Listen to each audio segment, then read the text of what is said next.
begitu ngeliat kayak gitu langsung mengira saya nangis waktu itu. Gila, gua mandul. Akhirnya ngomong ke Miss Rosi, terbuka kah? Iya. Berarti total untuk mencoba bayi tabung itu 3 kali kita sudah coba. 3 kali coba. Dianggap gagal itu berarti emang nggak berkembang atau gimana sih? The whole bayi tabung udah operasi ngeluarin sel telur, cuman panen 1 kan saya. That's why di prosedur bayi tabung si istri ini harus disuntik dulu supaya yang matang tuh banyak. Itu akhirnya keluar tesnya. Kenapa? Hasil tesnya keluar. Hasil tesnya keluar. And then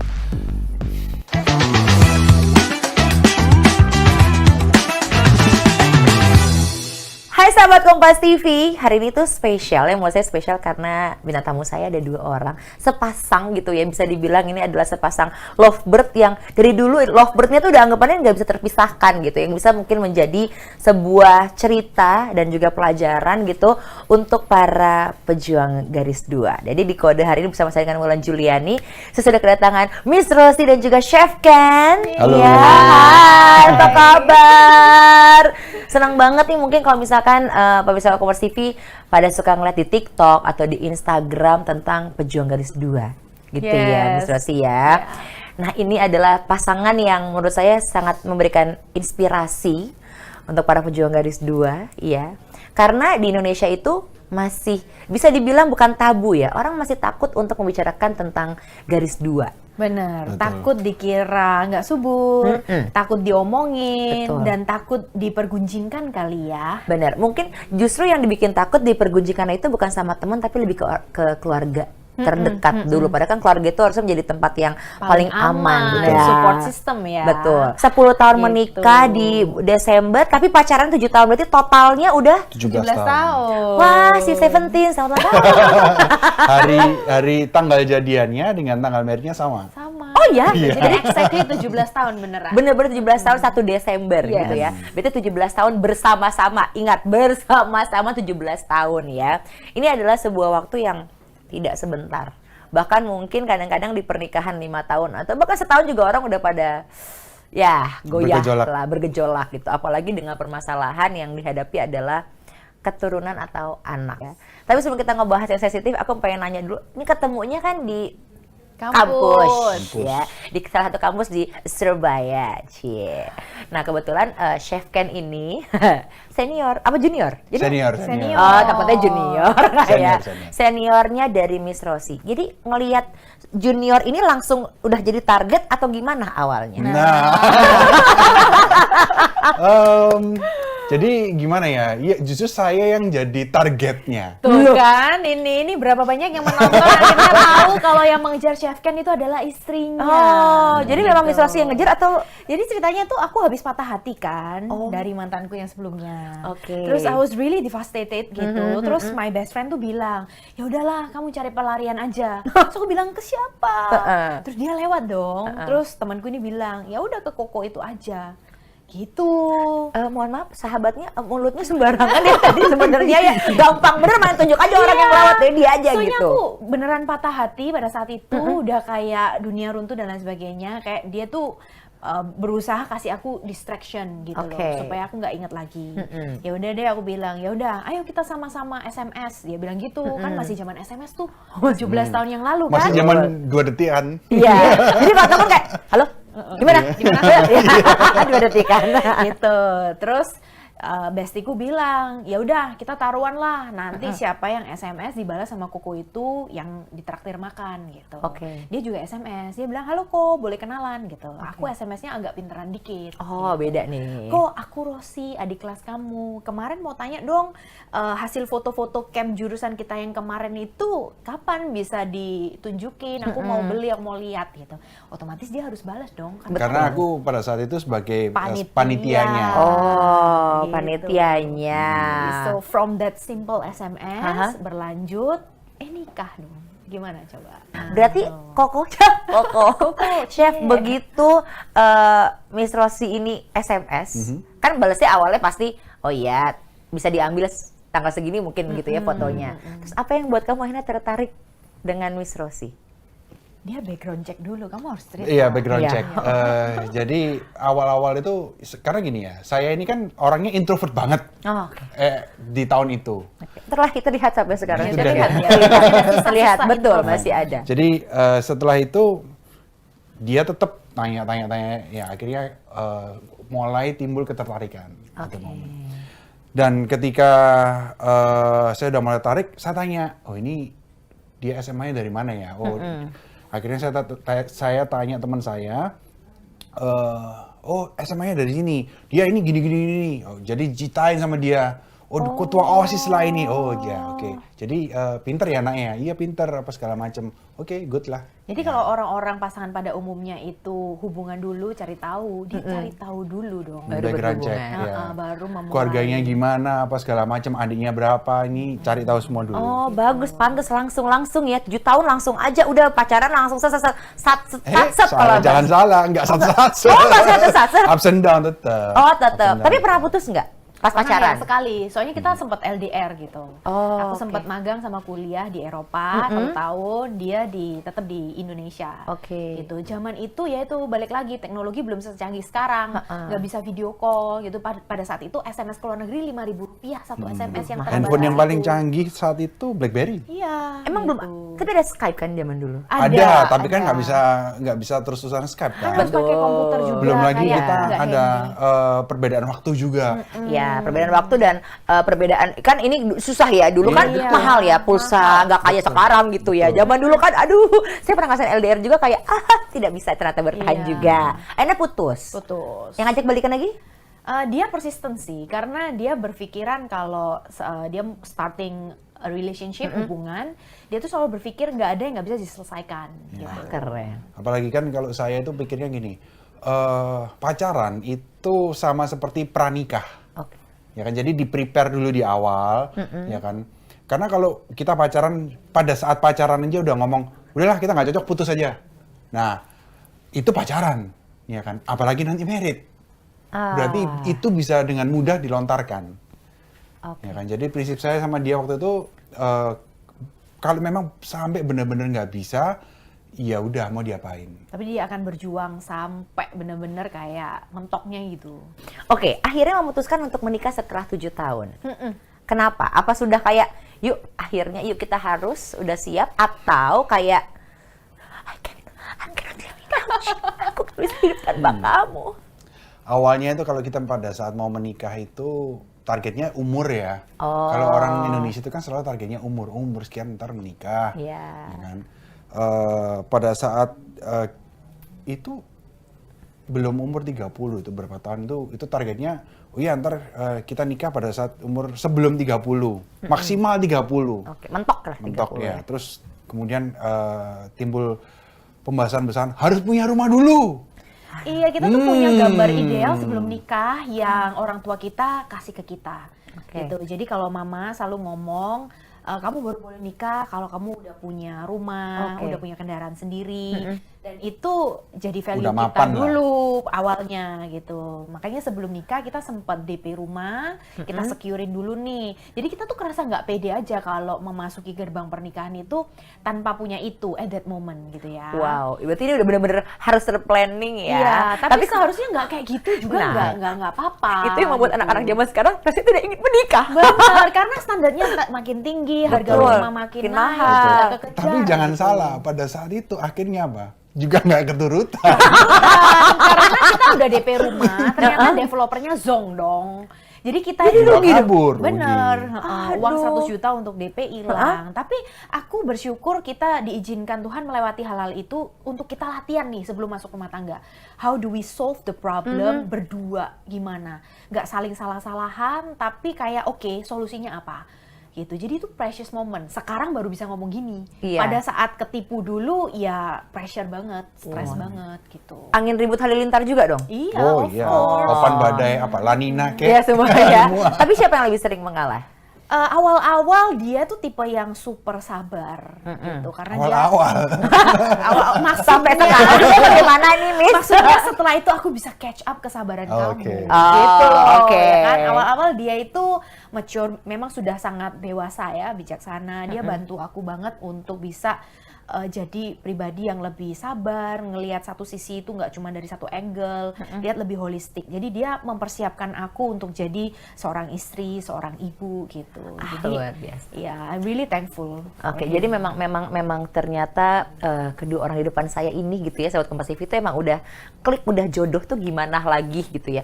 Perbedaan umurnya sih 4 tahun ya, Yes. hanya 4 tahun gitu. Padahal kan kalau perempuan, tapi itu umur ideal kalau nggak salah kayaknya. Katanya Jadi gitu. Katanya ya kan, gitu. kalau perempuan memang harus mencari pasangan yang 4 tahun lebih tua idealnya gitu. Karena kan perempuan itu biasanya kondisi psikisnya tuh lebih dewasa Iya. dibanding laki-lakinya lebih. Jadi dia Benar. seumur lah kalau dari sisi kondisi psikisnya gitu Iya. ya. Setelah menikah, aku udah lihat YouTube-nya gitu ya. Mungkin kalau misalkan sahabat Kompas TV juga pernah lihat YouTube-nya bahwa diceritakan di situ setelah 4 tahun sempat Miss Rosie ini telat ya. Telat mens ya, itu Ya. awal nikah itu. Iya, Heeh, awal nikah. benar. Sempat telat bahkan mohon maaf, Chef juga baru tahu ya pas bikin vlog itu. Iya kan? Nya kok begitu. Udah sempat seneng dan akhirnya ngeceknya malah di mall. Benar. Setakut itukah? Nggak takut, karena aku planning untuk ngasih kejutan ke dia, gitu loh. oke. Kan pengen ya ngasih kejutan ke suami, tespek garis 2, Oke. gitu kan. Karena selama aku masa belum menikah, jadwal mens aku itu selalu on time. Oke. Gitu. Jadi nggak pernah nggak on time Nggak ya? pernah gitu. Jadi setelah nikah, kok ini telat? Udah hampir 2 minggu, udah pede banget itu hamil gitu. Udah merasa apa gitu udah ya? banyak ngerasa gejala lah ya Iya. kan, kalau perempuan awal Udah kehamilan merasa glowing gitu. bukan hanya itu ya, payudara udah kerasa lumayan kenceng gitu ya, terus perut bagian bawah sudah kerasa kayak ada kenceng-kenceng dikit gitu ya, terus jadi aku merasa kayaknya ini hamil gitu. Dan itu memang sudah dinanti-nanti. Berarti Benar. memang dari awal pun nggak ada, kalau bahasa orang tuh nggak ada ditunda-tunda gitu ya. Nggak, Miss Rosie nggak. emang pengen langsung Memang gitu pengen kan. langsung. Ternyata pasti tes pack adalah negatif. Gitu. Negatif. Hancurkah dunia? Belum sih, Belum. tapi cuman kecewa pada saat itu. Oke. Ya, ternyata enggak ya. Terus telat mens ini kenapa ya gitu. Malah jadi worry gitu. Akhirnya ke dokter, Ke dokter. ngecek. Nah, ngomong-ngomong soal ngecek ke dokter, jadi kan kalau Miss Rosie-nya ini intinya aman gitu ya Miss Rosie. Yes. Nah, tapi ada cerita di balik itu, sahabat Kompas TV dari Chef Ken-nya. Ya. Ini boleh mau cerita nggak apa-apa deh Chef ya. Nggak Langsung aja apa-apa. Chef yang cerita. Jadi pas sebenarnya kalau cowok untuk meriksa spermanya tuh deg-degan nggak sih? Enggak. Oh enggak ya? Sebenarnya nggak deg-degan.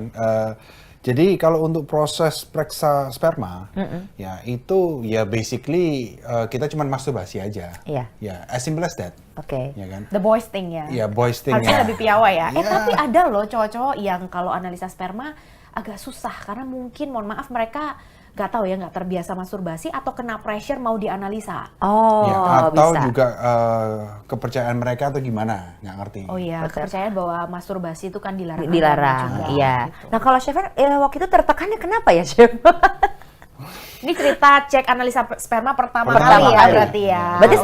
sebelum menikah ya? Sebelum Udah pernah menikah ya? Sebelum menikah. Sebelum menikah jadi udah pernah cek sperma dulu. Berarti sebelum menikahnya Yes. udah. Iya, Oke. jadi kebetulan sebelum menikah itu saya iseng-iseng ngecek karena melihat background history dari keluarga saya, itu papa mama saya udah nikah 10 tahun belum bisa punya anak juga. Dan masalahnya di papa ya. Masalahnya di papa, Masalahnya ada di iseng-iseng lah, sperma. Pak. Oke. Iseng-iseng cek, ya kan.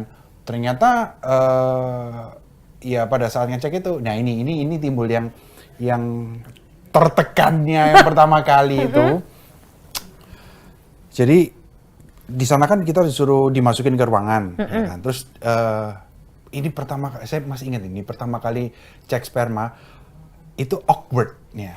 Bukan tertekan tapi awkward. Awkward ya. Awkward. Oke. Ya kan biasanya kalau cowok mungkin masturbasi gitu sembunyi-sembunyi Iya, ya di kan? kamar. Di kamar kayak Ini malah malam-malam. difasilitasin. Ini difasilitasi. Disuruh. Iya, terus kemudian Harus. yang nyuruh perempuan lagi. Iya. Kan suster. Perempuan, ya kan? oke. Ini Diantar sama suster awkward perempuan banget, ya. iya. Hanya diantar ya, nggak Silakan. sampai Ya, mohon maaf diantar. ya. Hanya diantar, Hanya diantar. sampai depan pintu, jangan Iya. mikir macam-macam sampai nggak ada betul Jangan. ya. Jadi diantar gitu, terus setelah itu oke, ini diambilin ini kalau butuh tisu ada di sini. Terus nanti kalau sudah keluar nanti ditempatin di apa namanya jarnya ini. Oke. Terus ini nanti alat bantunya. Alat bantu apa? Jangan bingung kan alat bantu apa? Ternyata jadi itu kalau nggak salah tahun 2000 something ya. Itu kan memang masih belum ada istilahnya VCD apa segala macam tuh sudah ada VCD, DVD, tapi belum zaman Netflix yang bukan hanya itu juga mungkin bukan sesuatu yang common, yang umum gitu. Jadi saya cuma dikasih satu folder isinya gambar-gambar yang which is itu adalah clipping dari clipping guntingan majalah porno gitu ya. Bukan boro-boro majalah porno. Guntingan majalah apa? Jadi guntingan potongan dari sampulnya DVD atau VCD. Ya ini VCD-nya kemana? Jadi gambarnya tuh blur. Biasanya kan kalau VCD bajakan kan blur biasanya blur tuh. Enggak blur. Kalau blurnya sih enggak. Ya, kadang-kadang mungkin ngambilnya dari luar negeri kali ya. Oke. Ya, cuman itu kalau diperhatikan lagi itu era-eranya mungkin papa mama saya usia udah nggak relate berapa puluh tahun yang lalu kali ya. Itu oke, ini jadul banget. At the end malah pengen ngakak daripada jadi susah. Jadi pas buka kayak susah lagi. Gitu kali ya, lebih ke sana ya. Tapi berhasil akhirnya. How do you build the mood pada saat itu? Mikirin apa gitu akhirnya, Chef? Ya, cuek aja lah. Oke. Ya, main imajinasi aja. Oke. Jangan tanya imajinasi. Lupa. Nggak ditanya sampai ke sana, jangan ditanya, nggak apa-apa. Nah, itu akhirnya keluar tesnya. Kenapa? Hasil tesnya keluar. Hasil tesnya keluar. And then? That's the horror part. Ya, the horror part itu masih ingat tuh sampai nangis kan. Maksudnya umur segitu tuh ngelihat hasil yang all the result itu showing 0, 0 semua. Waduh, ini gimana maksudnya? Suruh baca, dikasih report, hasilnya 0 semua. Ternyata gini, kalau hasil report dari laboratorium itu memang kalau mereka tidak mengkhususkan untuk program seperti bayi tabung apa segala macam, itu mereka hanya membaca in general. Oh iya, memang hasilnya 0 apa segala macam. Jadi vonisnya langsung kelihatan itu. Ya, 0 itu berarti nggak ada kataknya? Nggak ada kataknya. Kalaupun ada, karena jumlahnya kurang dari sekian, jadi itu dianggap 0. Iya, kebacanya 0. Jadi misalkan mungkin mereka karena punya persentase kali ya. Kalau misalkan jumlahnya 10 sampai 100 let's say gitu. Itu 0 gitu. Jadi harus di atas 100 baru terbaca gitu. Dinilai 0 gitu. Karena selayang pandang di mikroskop itu kayak hampir nggak ada. Beberapa kali diambil sampel nggak ada. Jadi terhitung 0. Gitu. Nah, tahun itu pertama kali belum maksudnya begitu ngeliat kayak gitu langsung mengira saya nangis waktu itu. Gila, gua mandul. Ternyata ada istilahnya ya kan, kalau di lapornya itu ada kelihatan OAT oligoastenoteratospermia. Itu artinya bentuknya kurang bagus, jumlahnya kurang, apalagi ya? Pergerakannya juga nggak ada maju. Nah, itu kan kita nggak ngerti. Jadi kita orang awam itu tahun itu menerimanya sebagai mandul nih. Karena kelihatan nolnya tadi. Ya karena udah ngeliatnya ya udah 0, nggak ada kata lain selain 0 gitu kan. Akhirnya ngomong ke Miss Rosie, terbuka kah? Iya. Miss nangis Rosie itu. Gimana ya? Dua-duanya nangis nih? Enggak, aku aja. Dia aja yang nangis. Miss Rosie bagaimana dengernya? Aku tipe yang langsung kayak oke, ada problem apa, solusinya apa. Aku langsung gercep cari tahu ini apa, penanganannya gimana. And at that moment aku langsung tahu oke, kalau sperma OAT itu masih bisa punya anak hanya dengan prosedur IVF atau bayi tabung. Jadi misalnya sih masih bisa menerima akhirnya menikah. Jadi berarti membesarkan hati. Iya. Oke. Nah setelah itu kan pasti ada pemeriksaan lagi dong setelah menikah. Yes. Ingin mencari tahu kan, karena kalau aku dengar di YouTube-nya Miss Rosie pun bilang udah ngecek sel telur juga ya kan untuk perempuan biasanya. Cek lagi dong. Cek lagi. Oke. Itu saya masih ingat ya, tahun itu di Surabaya masih belum terlalu canggih labnya. Ya kan, lab maksudnya laboratorium yang bisa ngecek sperma lebih detail lagi. Kalau sekarang sih mungkin udah banyak. Udah banyak. Ya kan. Tahun itu saya disuruh cek ke laboratorium di Jakarta. Oke. Ya kebetulan pada saat tahun itu saya ada project di Jakarta juga. Ya kan saya ke sini, jadi masih ingat tuh pagi-pagi berangkat ke laboratoriumnya, setelah itu baru lanjut kerja. Oke. Kayak gitu. Nah, Hasilnya? Hasilnya More or less sama ya. more or less sama, tapi yang lebih mendinginkan hati istilahnya itu Pak bisa ke sini dulu. Orangnya ngarahin gitu.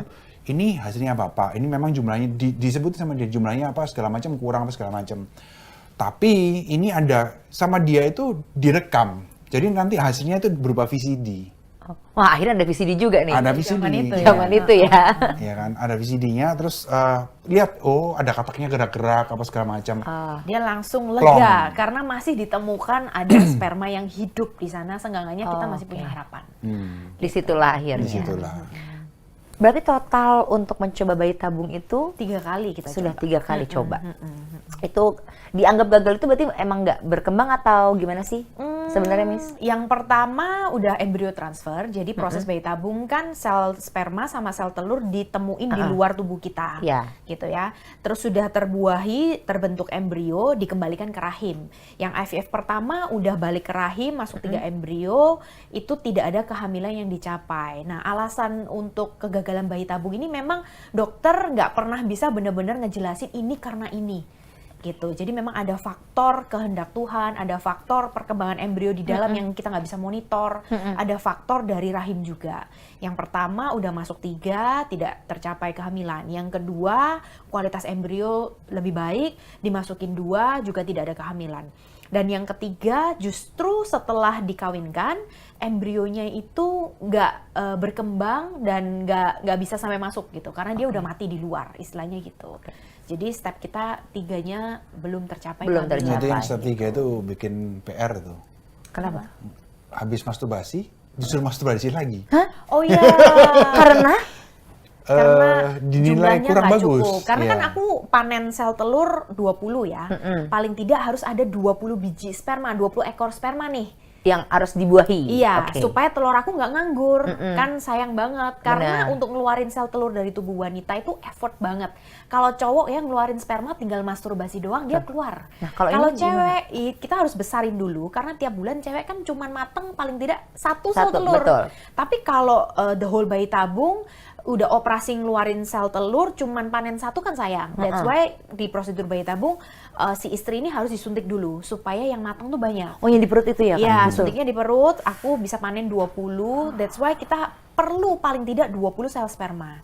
Nah, pada saat ejakulasi yang pertama itu belum sampai 20 ditemuin. Jadi dia Berapa harus gitu? panen lagi. Dokter nggak ngomong sih berapa. Oh, nggak bisa ngomong ya, tapi harus lama ya. Iya. Suntiknya berapa lama tapi untuk Mungkin gede? bukan nggak bisa ngomong ya, tapi lebih ke daripada repot-repot ngitung, mending keluarin Iya, aja. Udah cepetnya gitu. Tapi kalau untuk proses suntiknya berapa? 12 harian. 12 Ya. hari. Berturut-turut? Berturut-turut. Berturut-turut, oke. Itu pas suntik sendiri, karena kalau aku lihat di media sosial, di TikTok tuh pasti memang suntik. Biasanya sih suaminya yang Iya, membantu dia untuk... di 2 IVF pertama dia Satu bantu aku semuanya. suntikin. Heeh. Di IVF ketiga aku lebih nyaman suntik sendiri ternyata. Oh. Tapi suntiknya begini kan, nggak begini. Ya, tapi Iya. dia kalau suntik tuh kan super hati-hati, takut aku terluka gitu Iya. ya. Atau pas momennya nggak pas. Gitu, pas harusnya kan tarik nafas baru jarum masuk gitu ya. Momen nggak pas gitu, aku belum tarik nafas, dia udah pengen Masuk, suntikin gitu. Akhirnya aku baca suntik sendiri deh, lebih nyaman. Lebih nyaman. Kita tahu diri kita sendiri Benar. gitu ya, Miss ya. Oke. Apa sih yang orang tua pikirkan atau mungkin orang tua katakan? Oke, mungkin dari orang tua dia, kalau aku boleh wakilkan, karena mama sama papa mertua aku itu 10 tahun nunggu anak. Jadi mereka super duper pengertian. Aku masih inget ya, sampai detik terakhir papa mertua kan baru ada gitu. Papa tuh nggak pernah sekalipun nanya dan kayak demand gitu. Kapan gitu, papa pengen lihat cucu. Nggak pernah loh. Papa nggak, sama sekali nggak pernah kasih kita pressure dengan bahkan kata-kata yang seperti itu gitu. Tapi ya I know lah dari sorot mata papa, itu papa kepengen banget lihat anak dari kita gitu. Dan sampai papa meninggal, ya mohon maaf Tuhan belum berkehendak gitu. Dari papa mama aku juga bener-bener kayak tahu proses kita dan nggak pernah nuntut gitu. Jadi kita sangat terberkati dengan orang tua yang sangat suportif. Malah mama papa mertua, mama aku juga bilang, ya udahlah ya kalau 3 kali bayi tabung udah, yaudah santai aja deh nggak apa-apa gitu, kayak seolah-olah bilang it's okay gitu. Makanya Chef Ken baru berpulang ya, berburu ke Cita ya, Chef Terima Ken ya. kasih. Tapi mempunyai orang tua yang sangat pengertian seperti itu kan, itu luar biasa. Karena kan circle yang terkecil itu kan ya orang tua gitu ya, sebelum yang keluar lagi. Kalau kita bicara masalah finansial, itu ya apapun ya, finansial, waktu, itu semua tergantung ke kita. Mau disiapin nggak? Ya, lihat dulu, tanya dulu biaya berapa, coba di planning dulu. Itu langkah ikhtiar untuk persiapan. Ya. Jangan kamu buang waktu julitin orang yang punya kesempatan IVF, punya atau nggak punya anak, itu bukan menentukan level kebahagiaan kamu. Survival, apa ya, keinginannya untuk hidup itu harus lebih ditingkatin lagi. Ingat ya, masih belum punya cucu dari anak lakinya. Jangankan kata-kata kotor, kayak dia bersikap kasar aja nggak pernah ke aku. Ternyata dia tuh dapet dan melihat dari sosok papa gitu. Jadi ketika papa nggak ada, aku juga sangat merasa kehilangan gitu, karena aku lihat oh ternyata papa itu warisannya gede banget buat pernikahan kita gitu.